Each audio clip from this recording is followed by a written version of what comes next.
मुंबईचे माजी पोलीस आयुक्त श्री परमवीर सिंग यांनी लिहिलेलं पत्र हे केवळ खळबळजनक नाही आहे, तर हे धक्कादायक अशा प्रकारचं पत्र आहे.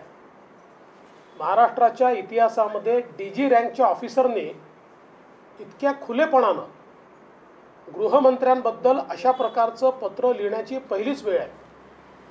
आणि या पत्रामध्ये त्यांनी एक चॅट जोडली आहे. ती व्हॉट्सॲप आहे का SMS चॅट आहे मला माहिती नाही, पण ती जी काही त्यांनी इन्सिडन्सेस सांगितले आहे तो थेट पुरावा एक प्रकारे त्या ठिकाणी दिसतो आहे की ज्यातनं अशा प्रकारची पैशाची मागणी झाली आहे. त्यामुळे एकूणच हे प्रकरण जे आहे हे अत्यंत गंभीर आहे. ज्या प्रकारे महाराष्ट्राच्या पोलीस विभागामध्ये वेगवेगळ्या प्रकारचे प्रकरणं उघडकीस येत आहेत, ज्या प्रकारे इथे पोस्टिंग असतील, लोकांना अधिकार द्यायचा असेल, याच्यामध्ये वेगवेगळ्या प्रकारचे व्यवहार पाहायला मिळत आहेत. आणि यातनं ज्या प्रकारे पोलीस दलाचं खच्चीकरण होताना आपल्याला पाहायला मिळत आहे, आज ही जी काही घटना ही घटना त्याचा कळस आहे. आणि दुर्दैवाने इतक्या वाईट प्रकारे ही सगळी परिस्थिती समोर आल्यानंतर आमचं अगदी स्पष्ट म्हणणं आहे की आता या परिस्थितीमध्ये गृहमंत्री आपल्या पदावर राहू शकत नाहीत. गृहमंत्र्यांनी तात्काळ राजीनामा दिला पाहिजे किंवा माननीय मुख्यमंत्र्यांनी त्यांचा तात्काळ राजीनामा घेतला पाहिजे आणि याची निष्पक्ष चौकशी केली पाहिजे. ही चौकशी सेंट्रल एजन्सीजकडनं केली पाहिजे. त्यांना सेंट्रल एजन्सीज मान्य नसतील तर या ठिकाणी कोर्ट मॉनिटर्ड अशा प्रकारची चौकशी त्याची झाली पाहिजे. पण जोपर्यंत दूध का दूध पाणी का पाणी होत नाही तोपर्यंत हा सगळा जो विषय आहे हा महाराष्ट्राला मान खाली घालणारा आहे. महाराष्ट्र पोलीस दल, मुंबई पोलीस दल ज्याचं इतकं मोठं नाव आहे, त्या पोलीस दलाला एक प्रकारे बदनाम करणारा अशा प्रकारचा सगळा प्रकार आहे. आणि म्हणून आमची मागणी आहे याला गांभीर्यानं घेतलं पाहिजे. आणि यातलं तथ्य बाहेर येतपर्यंत गृहमंत्री जर आपल्या पदावर राहिले तर याची चौकशी कशी होऊ शकेल? बरं, हा कोणी ऐऱ्या गैऱ्या व्यक्तींनी लावलेला आरोप नाही आहे. कोणी पॉलिटिकल व्यक्तींनी लावला असता, कोणी सामाजिक व्यक्तींनी लावला असता, एखाद्या आरोपीने लावला असता असं नाही आहे.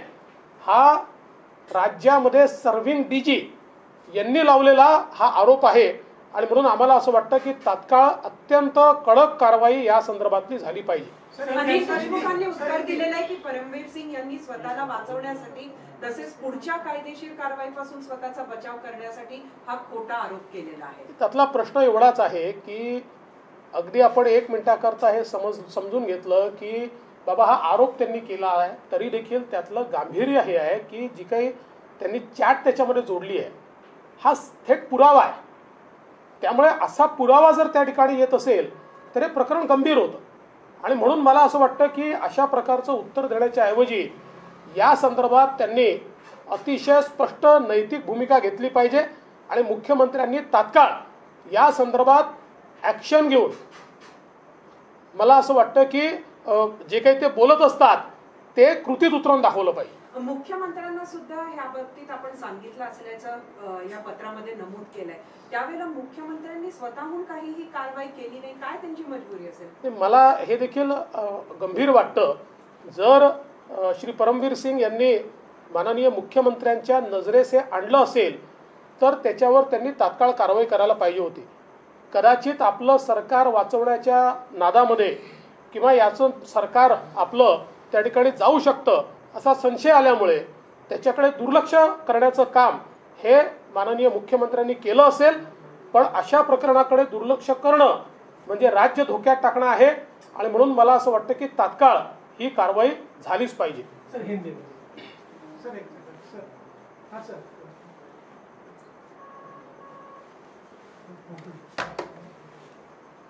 मुंबई के पूर्व पुलिस कमिश्नर और सर्विंग DG श्री परमवीर सिंह, इन्होंने पत्र के माध्यम से जो आरोप लगाए हैं वो अत्यंत गंभीर है.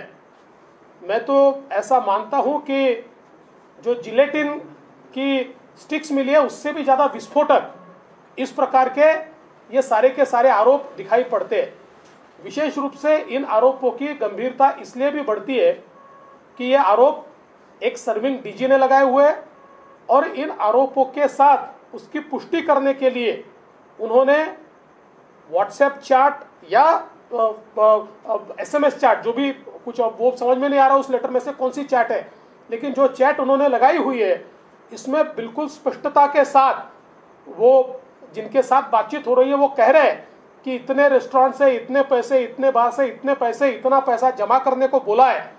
तो ये एक बहुत ही सबल इस प्रकार का एक, मैं ऐसा मानता हूं कि उनके खिलाफ एविडेंस है।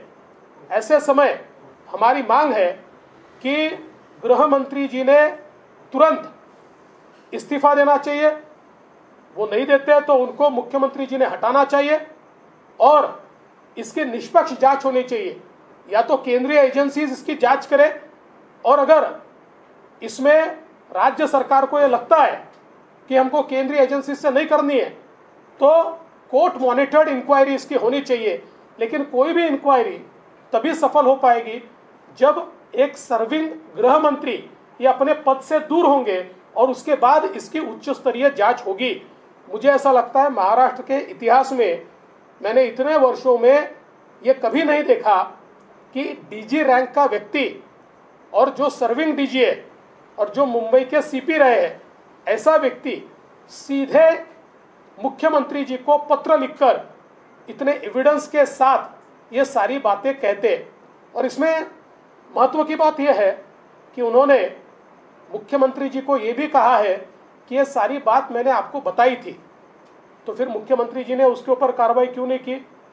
क्या केवल अपनी सरकार बचाने के लिए मुख्यमंत्री जी ने उसको नजरअंदाज किया? ये भी प्रश्न अब उपस्थित होता है।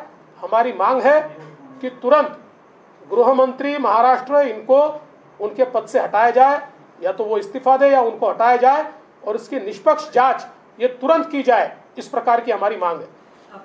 गृह मंत्री ने कहा है कि परमवीर सिंह खुद को बचाना चाह रहे हैं क्या? देखिए, मैं ऐसा मानता हूं कि इसके तथ्य तो बाहर आएंगे।